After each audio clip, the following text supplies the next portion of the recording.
Yeah, hello once again, and you are welcome back to the program. If you are new to the channel, my name is Naza, and you are watching African Stories. Today I'm here, I'm invited to meet a group of African women who are artists. They are painting and they are doing a lot of interesting things. Look, I cannot wait to talk to these women. Very, very strong women. Look, if I look at it, it's at a fashion cities, Africa. I cannot wait. There are a lot of different kind of painting here and different kind of fashions here. I'm just invited to come and talk to these people who make all these things possible. As you can see behind me, there are a lot of very interesting paintings and all over the hall, very interesting. And I'm going around to show you what I'm invited to do today. And before taking too much of your time, I'm going directly to talk to one of the women who make all this thing possible, and later I'll try to be talking to some artists too, and the women who are organizing this thing, and to bring you these wonderful stories. So once again, if you are new to the channel, my name is Naza, and you are watching African Stories. Let's get started. So let's get started. So thank you very much for giving us this wonderful opportunity to come to you. It has taken a long time, long process to get this appointment, and I'm very happy. I just want to take advantage of it to talk to you today. Can you please introduce yourself to my viewers and tell us your name? Okay, thank you very much. I'm very happy to be in your program. And my name is Marcel. I'm from Hamburg. I'm an artist and a curator. We're currently in Eimsbüttel. We have a group exhibition here of female artists, Afro-cultural artists from, well, we have our feet in about 6 different nations where we are here together in Germany. And yes, so, and the other ones are co-curators. We organize everything ourselves, and yeah, I'm the main initiator of this project. And our collective is called Corona, Black Creative Women North, because we're from the northern region. I see. That is you form and let me say organization of northern region of Germany, right? Right. And you come together 6 different countries. We have our feet in there in 6 different countries. I mean, we are, it's our right. This is also our space, Sure. I grew up in Hamburg, another one grew up partially in Hamburg, another one in Bremen. Yeah. So we just want to show that Afro-culture is an integral part of German culture, and it took Germany long enough to realize we're still fighting for visibility because everybody focuses on Berlin. Yeah. And we say, look, in the northern region, because Hamburg is a harbor city, so is Bremen, and so there are very, very old connections between African culture and we want to balance these things. That's a great idea, but look, how does all this start? Because someone have to sit down and think and say, hey, there is something, as you said, in Berlin is all the intention is in Berlin. But you sit down and said, no, we have to do it on this. How does all this started? Okay, this also starts basically on most of what I do personally in art, which is visual art and storytelling, is based on history. People forget, I owe this to those who were here before me, because people forget that the first African organization by Africans in Germany, was right here in Hamburg in 1918, founded by Africans of different countries. It was right here in Dampferstraße. For those who don't know, this is just a bit further, not too far from here. Please, can you please repeat yourself, because it's something new for me. The first Afrikanische Hilfsverein. Yeah, and the whole Germany started here in Hamburg in 1918. In 1918. Wow, wonderful. I never knew this, but I learned something more. I'm still curious to know more about your work and your painting. Immediately I see you, I know you are long in the business. Yes. And can you please tell us something short about your painting? I love all your paintings. But first of all, I want to know which method are you using if you are doing your painting? Because this is a digital, right? This is digital. But which method you use? Your painting are very, very wonderful. Which method? I want to know. Of course, I'm not going too much into details. You don't have to. But I can say that I use, like, first of all, like, I start constructing in a 3D program. Okay. I have elements. By yourself? I use a basic form, like from photos, and then I start like the 3D version in this program. In this case, I only made it like for 2D looking, so not all over, you know. Then I take like elements, like in this case patterns, because the motto of this exhibition is, you know, Afro-cultural art and fashion.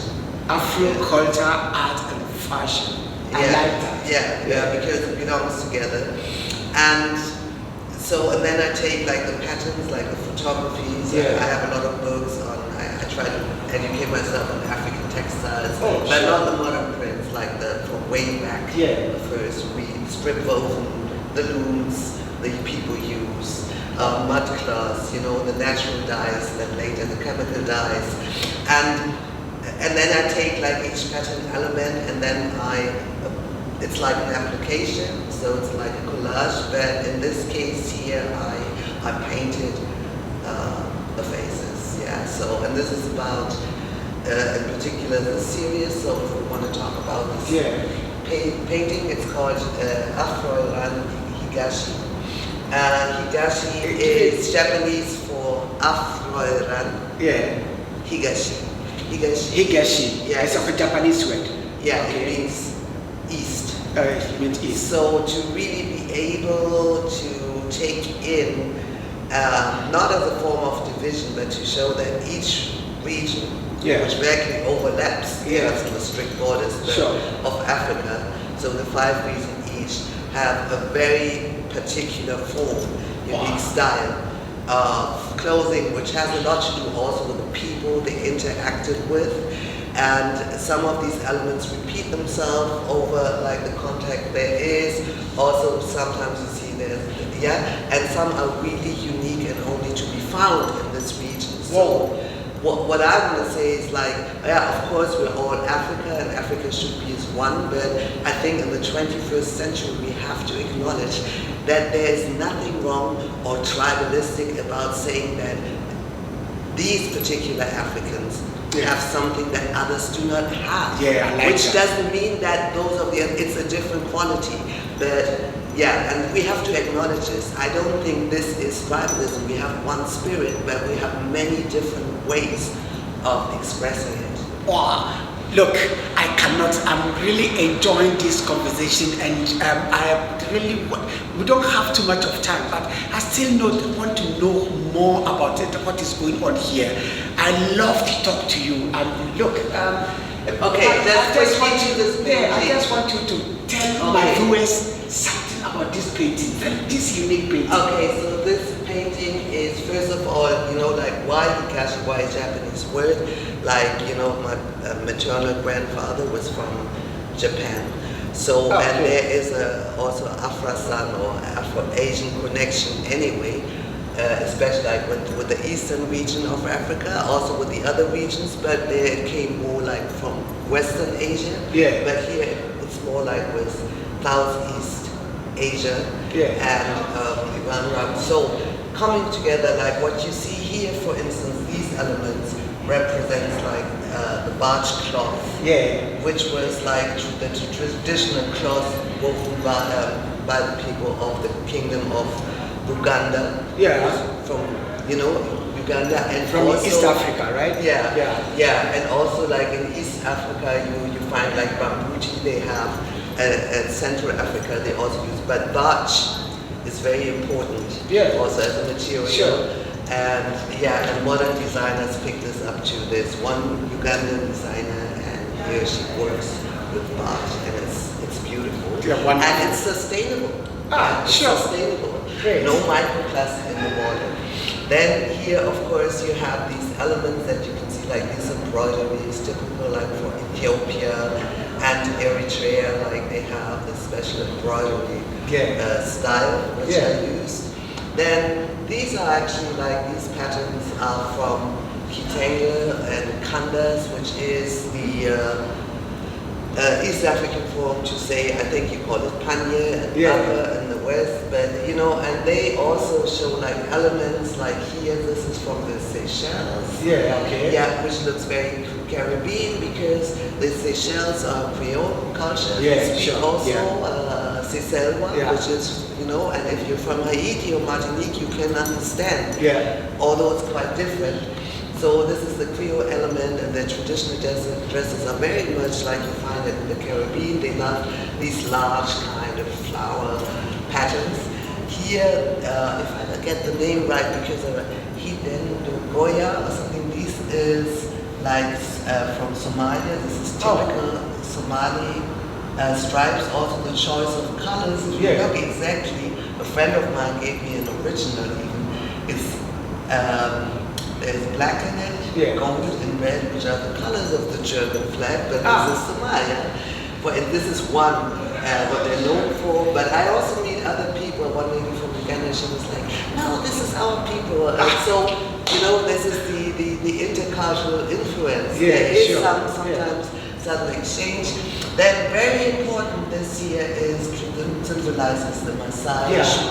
Maasai, sure. The Maasai are known, and especially not only, but when you have the combination of blue and red, you just know Maasai. And the Maasai have been battling in a lawsuit with many Western designers who copied without permission. Sure. You know, their designs. They don't want to pay, and they say, no, we have the copyright, even though originally like the Tartan or Czechs was influenced, you know, like this Scottish regiment. Yes. I mean, was a big fan of this, you know, but they created their own. Yeah. It's not like they just imitated and just sell it and make millions, and the Scot people don't get anything. Yeah, sure. So, Maasai class.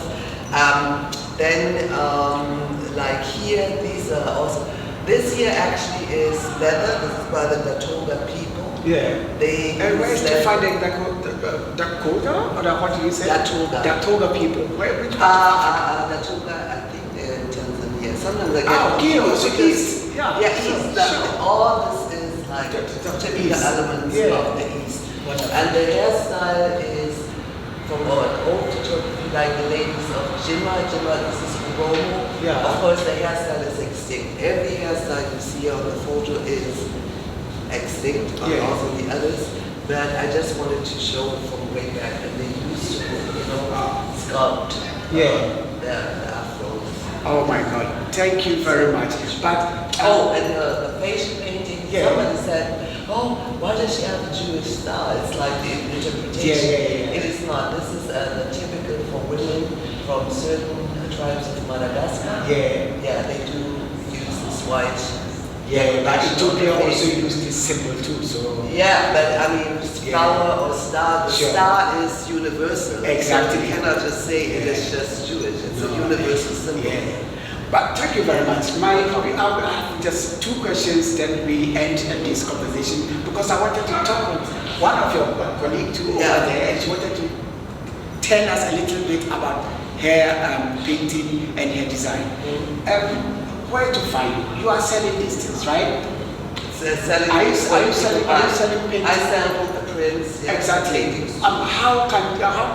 Which social media can people get you in touch with you? On Instagram, they can find me as Maceo Art.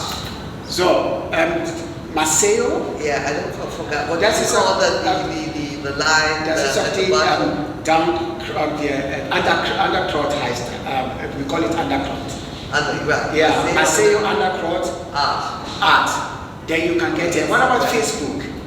I'm Maceo Art, simply Maceo Art. Maceo Art, and you get this woman and this painting Trust me, it's a series of 5. Wonderful and wonderful. I'll be up at the end of the video. I'll be showing you here wonderful paintings in the video. So stay tuned. And if you are new to the channel, you are watching African Stories, and we are still here to this painting and fashion exhibition to show you what is going on here in the middle of Hamburg.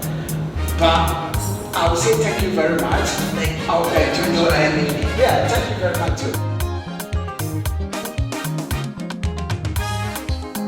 Querença de no tempo, riba consolar. Querença de no tempo, riba consolar. Querença de gosto, se vou cadê se sou bom na perder. Tensão pra matar o babá. Querença de no tempo, riba consolar. Querença de no tempo.